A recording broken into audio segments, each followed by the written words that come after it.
Good morning, junior high. Welcome. My name is Pastor Ethan, and I'm so excited that you are participating with a parent today. What I love most about these interactive experiences is that it doesn't matter if you're on vacation or if you're spending time with family or maybe you slept in. I love that you can participate wherever and whenever works for you and your family. You see, our heart here at LakePoint is to partner with families and partner with parents to reclaim the home as the spiritual center. And so I'm so thankful that you've chose to partner with us today. And speaking of today, I hope you're ready for some friendly family competition. I hope you're ready for week 4 of our series, and I hope you're ready for some discussion questions. So let's dive in to our family interactive experience in 3, 2, 1.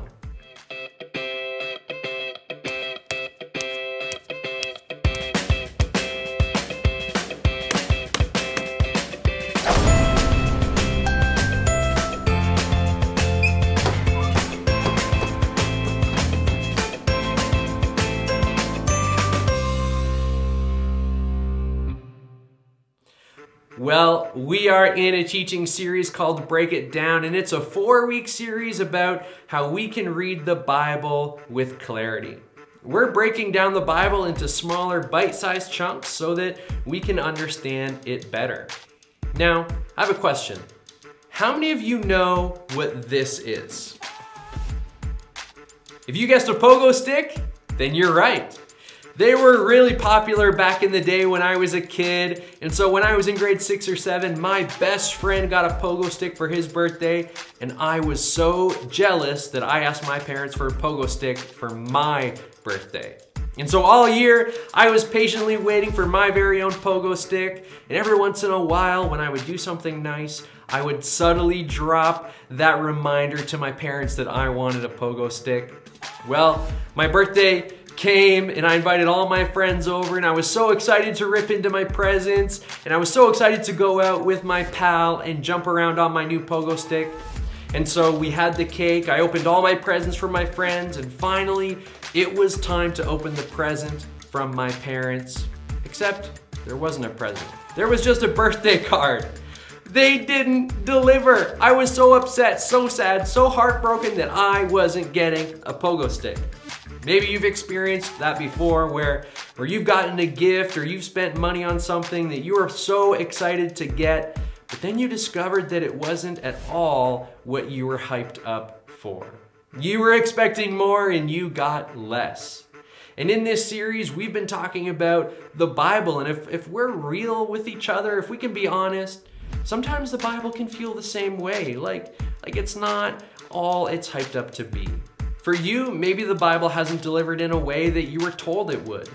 For example, maybe you've heard the Bible described as a guidebook or an instruction manual, or maybe you've heard it described as a place to find the solutions to all of your problems. Maybe you've been told that for any question you have about life, the Bible has an answer. Maybe the Bible to you seems like it should work like Google, but we all know that that isn't true. We can't search the Bible for information about how to do the latest and most viral TikTok dance, or if you should order Taco Bell or McDonald's. I mean, the Bible doesn't even specifically address the topic of dating. I mean, how could it possibly have something to say about our lives today? Sometimes, in fact, it seems like the Bible answers the questions that we're not really asking, or the questions we don't really care about knowing the answers to. Like, for example, what to do if there's conflict among church leaders? How was the nation of Israel formed? Who was Jesus' great-great-grandpa? And sometimes it feels like the Bible doesn't answer the questions that we are asking. Like, why do my feet stink all the time? How can I get my little sister to stop annoying me? Why is the thought of going back to school this fall so terrifying? And this leaves us wondering, if the Bible doesn't really answer my questions, then is it really all that useful? Plus, almost every church has some people in it who would confidently say that the Bible has changed their lives. So what do they have that we don't? What are we missing? What needs to be broken down when it comes to the Bible? That's what we're gonna spend the next few minutes trying to figure out. But before we try and figure out that together, there's something that we need to do first. It's competition time!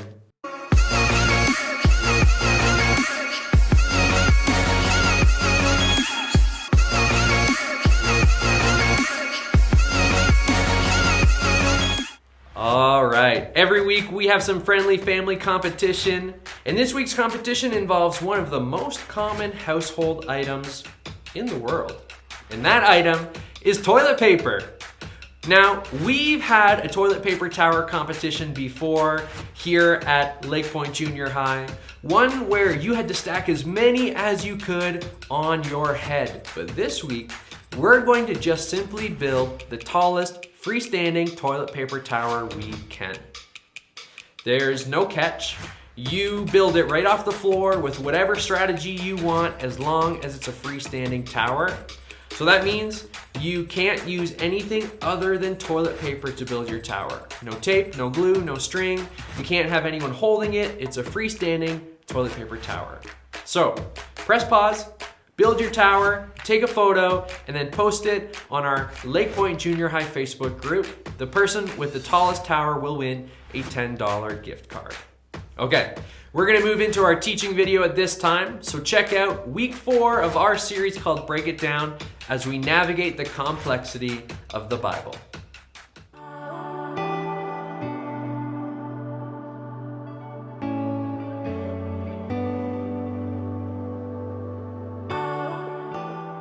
What's up, y'all? I'm Stuart, and I got a question for you. When is the last time that you tried to find an answer to something, anything? Maybe you wanted to know who invented the trampoline, or what NFL team has won the most Super Bowls, or what Starbursts are actually made of, because they get stuck in your teeth. You're like, what is that actually? You know what else I think about? Sometimes I wonder, why would they make Captain Crunch where it scratches the top of the roof of your mouth? What in the world did they make that way for? But then you have the other side of it, and it's like Cinnamon Life when you start eating it, and it's actually soggy 2 seconds into it. Can't they just make every cereal right in the middle of that? Anyway, chances are, if you're like most people in the world, you turn to your old pal, Google, just to find out the answer. Or maybe you went to Google's best friend, YouTube, somewhere where someone can give you the answers to life's biggest questions like those. When in doubt, I think we all know that the internet is the place that we can go for an answer to almost anything. Sometimes the answer is exactly what we're looking for, that's great, but other times it's an answer that can lead us in the completely wrong direction. I mean, the other day, I was playing this trivia game, and there's a question I needed to know the answer to, and the question was, what animal is faster, the kangaroo or the gazelle? Now I know what you're thinking. It's gotta be the gazelle. That's what I'm thinking, because gazelles have to run away from cheetahs. And cheetahs are the fastest animal in the world. So if the gazelle can get away from the cheetah, then the gazelle has to be faster. But you know how trivia goes, it's a trick question. So no, it's a trick question. They want you to think that, and it's actually a kangaroo. So I couldn't figure it out. I was running circles in my head. So of course, I went to my good friend, Google. So I search which animal is faster, and I just click on one of the links, and it tells me the kangaroo is faster. Oh, I got it. It was a trick question. So I answer kangaroo, and you know what the answer is? It's a gazelle. It's a gazelle. Of course it's a gazelle. They run from cheetahs, but the internet lied to me. Google was wrong. Can I make a confession, like just between us friends? Sometimes I treat the Bible a lot like I do the internet. I know it's there when I have a question or when I need an answer, and when that happens, I go to it and I start looking. I start searching, and sometimes I find exactly what I'm looking for. I find some encouragement, I find some wisdom, some help, some kind of answer. And other times, I end up getting completely and totally lost. Maybe you've never turned to the Bible when you've had questions, or maybe you're like me and you've used the Bible as a quick way to get some help or some answers. Either way, I think it's true when the Bible tells us what we want to hear, we love it. It's the best. Of course, I knew that was true. The Bible said it was true. When we find a verse that helps us feel better about what's going on with our parents or our friends or school, or a passage that comforts us through a breakup, or a piece of wisdom that lets us know that we're making the right choice about our relationship, then we feel great about going to the Bible. But when we search through the Bible and it tells us something we don't really want to hear, or it doesn't give us direct answers, we get frustrated. It's like, gosh, I really need to know the answer. The Bible's supposed to be the place where we find it. Like when we don't find anything that directly relates to the specific friend drama that we're dealing with, or this thing that we're navigating with our family member, when it doesn't give us the specific answer, or maybe we find a verse and it makes us feel like we're actually making some wrong decisions and we don't really love what it says, or we read something that's just completely and totally makes no sense whatsoever. We feel confused, we feel lost, we feel like we don't have any direction. And I don't know about you, but I don't think the Bible is supposed to make us feel any of those things. And that's usually when we start looking for answers in other places, because when we don't think we'll find what we need in the Bible, we go to our friends, to social media, to other siblings, even to trusty old Google. I was thinking about Google, the word Google, the other day, and it's such a weird word when you really think about it. Google, Google. Google, Google, Google. We keep asking and looking until we get the answer that we want. And if we don't find it in the Bible, we'll end up going and looking elsewhere. Or in some cases, honestly, we just want to find some place that will give us any answer at all to our questions. At some point, I bet each of us has asked ourselves this question: why would I read the Bible when I can just find answers to my issues or questions on YouTube or Google? If this is what you're thinking, I totally get it. So does everyone around you. Finding answers in the Bible isn't always easy. We don't always feel like it's helping when we're reading it, but isn't that what it's supposed to do? Help us? Aren't we supposed to use the Bible to find all of our answers about God and life? Isn't that what we've been told about the Bible? The good news is that there actually is an answer to this big question. The question of how you and how we're supposed to use the Bible. It's an answer that I think will help you understand how to read it and what it can do for you. And it's an answer that we'll find in the Bible itself. One of my favorite books in the Bible is called Psalms. The book of Psalms is different than most books in the Bible because it's actually a collection of prayers and songs and things that people felt in response to their relationship with God. Most of the book of Psalms is written by King David, which most of us maybe have heard about David and Goliath, but actually he's one of the most influential and important guys in the history of our faith. He actually did a lot of writing. He wrote down his poems and his songs and his prayers about things that he was going through thousands of years ago, not knowing that today we'd be reading them to find encouragement and wisdom. And in one of those writings, we find the answer to this question: how can we use the Bible? Your word is a lamp for my feet, a light on my path. Think just for a second about the way light works. When you walk into your bedroom at night, what's the first thing you do? Look over, you turn on your light, because if you don't, you're gonna trip over your laundry basket filled with clothes that your dad asked you to put away last month, or your book bag overflowing with books and homework that was due yesterday that you probably should start with, or your soccer cleats, or who knows what you're tripping over, but you better get the light on first, because that's why you have a light in your room, to help you see what's in front of you when you can't see it by yourself. It helps you see the whole picture, because when night comes, you have to use the light to show you the path to take when navigating all the tripping hazards in your room. In the same way, the Bible helps us see more clearly. It guides us in the right direction. It shows us the whole picture. It doesn't just help us to see the answer to one question. It turns on the light to reveal the whole path, to give us the whole story. When we find ourselves unsure of what to do or where to go, we can turn to the Bible. We can turn on the light. Yeah, it's on. We can turn on the light. Simply put, the Bible gives us wisdom.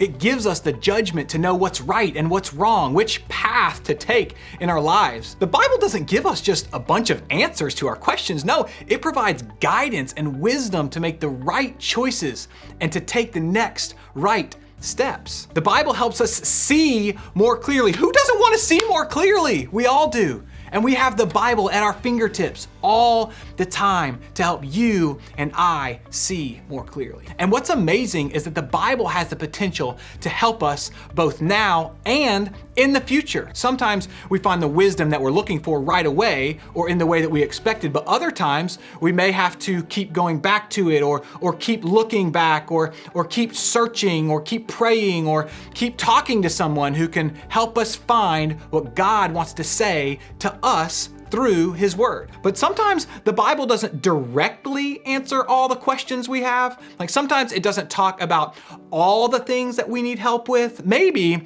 your exact situation isn't talked about in the Bible, but what I do know is this: we can always find something that's helpful, something that's encouraging, something that's comforting in the Bible. We can always find wisdom in it. And those things can be applied to our specific situations. So if you're sitting there thinking the Bible can't answer exactly what I'm going through, it can give you hope and comfort and direction. It can help you see your situation more clearly. Now, picture yourself back in your dark bedroom for a second. All right, are you with me? Picture it.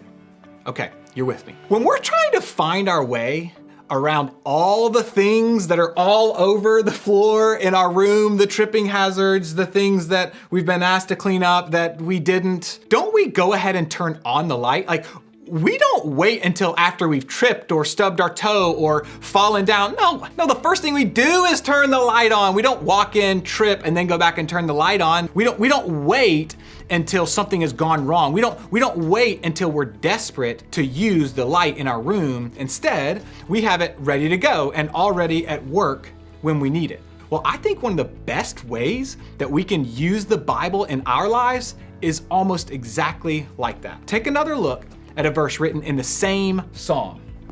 I have hidden your word in my heart. I have hidden your word in my heart. Hiding God's word in our heart means we keep it with us. We memorize it, we learn it, we know it so well that it stays with us always. Then when we need it, it's already there. We don't have to scramble to find it or wonder what it says when we're desperate. Instead, we have it with us. We already have the wisdom we need to show us the answer. Remember, the Bible helps us see more clearly. So here's the challenge. Here's the challenge to all of us. Don't treat the Bible like a quick fix or an online search engine where you just go when you have questions. Don't wait until you're desperate or things are falling apart to go to it. Instead, use it to see more clearly. Treat it like it's an invitation to help you, guide you, and provide wisdom. Treat it like the invitation that it is, an invitation to get to know God. Isn't that cool? You and I have an invitation to get to know God through His Word. That is so cool. And this week, I want you to accept that invitation. I want you to turn on the light. I want you to seek out its wisdom, to use the Bible as more than what you may have used it for in the past. And to do that, here are some easy steps that you can take to help you start, all right? First, try 10 minutes. Try 10 minutes. Commit to giving just 10 minutes every day this week to reading the Bible. You can start in one of the places we've talked about this series even, maybe one of the Psalms or maybe Matthew, Mark, Luke, and John. Those are the 4 books that are about Jesus's life. Or talk to your group leader about using the reading plans on the Bible app for this series to dive into God's Word even more. They're awesome. Wherever you decide to jump in, take just 10 minutes each day to read it this week. Start there. It's a great place to start. Then maybe next week, add a few more minutes and maybe a few more minutes, and build up time as you go. Second, talk to someone about it. One of the best ways that we can better understand the Bible and how to use it is to talk to somebody who can help us. That's one of the reasons that we have groups. We want to have a safe place to be able to talk about the Bible and ask questions and to seek out wisdom. But not only do we want you to talk to your group, we also want you to reach out to a trusted adult about using the Bible to see things more clearly in your life. For you, that might be a parent or a grandparent or a pastor or your group leader. Identify one person in your life that you can talk to about the Bible. Then reach out to them this week. Share a little bit about what you're reading and why, maybe even why you chose what you chose to read, and talk about how you think it might apply to your life. And then ask questions that you have along the way. Third, memorize it. Pick just one verse and commit to trying to memorize it. Now, I know that to some of you that feels like school probably, or you've never tried to memorize a verse in your life, but just try it. You can even start with one we talked about today. Remember, the Bible helps us see more clearly. You know, the reason that we're breaking down the Bible is because we really believe it has the potential to change our lives for the better. And that's what we want for each and every one of you. Now, as we close today and get ready to move to groups, I want you to think about this question. What part of my day would be the best time to read the Bible? That's all I got, y'all. Hope you have a great day.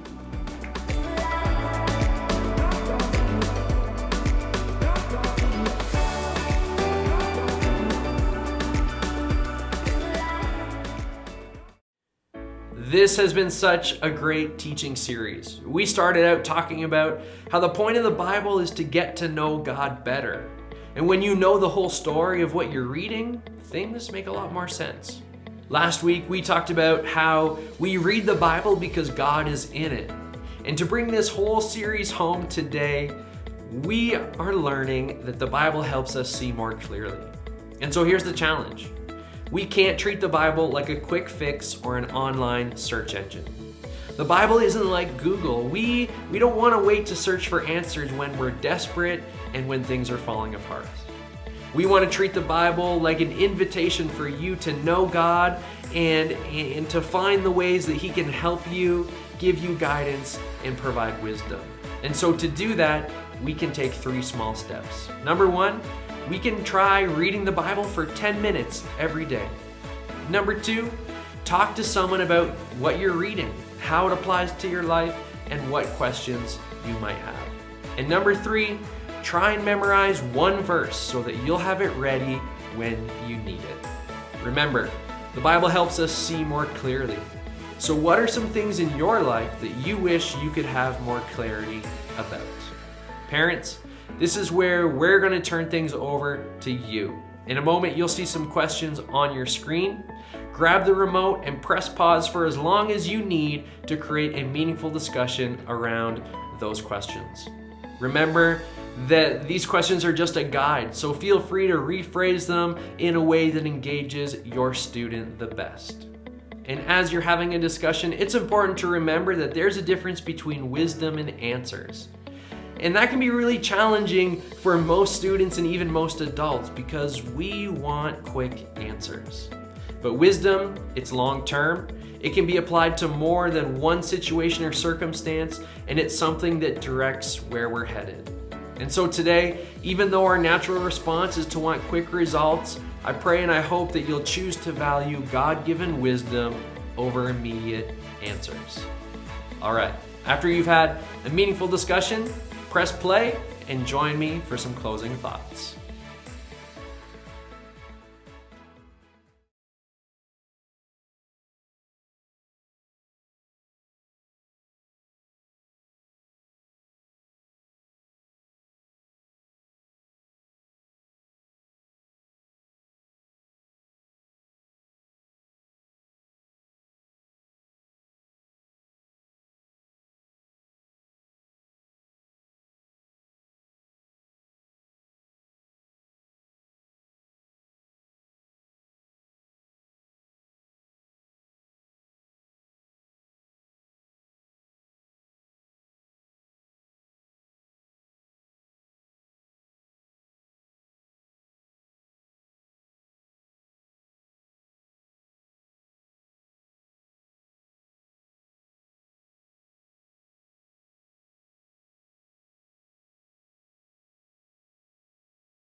Thanks for a great week at junior high, everyone. Remember to post in our LakePoint Junior High Facebook group your freestanding toilet paper tower for a chance to win a $10 gift card.